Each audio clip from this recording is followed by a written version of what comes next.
шешімін табуын шешімін. Образование. Бағанадан бері ұйықтап отыр мына кісі. Шаршап. Видео Тасмал бойынша ол жерде негізі 2 сменаға бір автобус бөлінген. Бұл ата-аналардың өтініші негізінде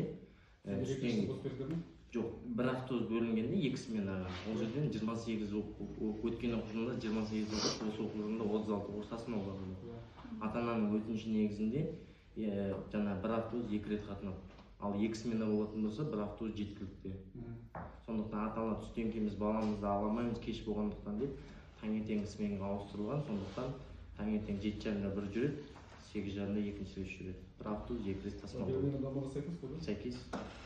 Ал үлкенірек автобус бере алмайсыздар ма? Балалардың бәрі сиятындай. Оның енді жаңағы мектептің шешілген расписаниесіне байланысты.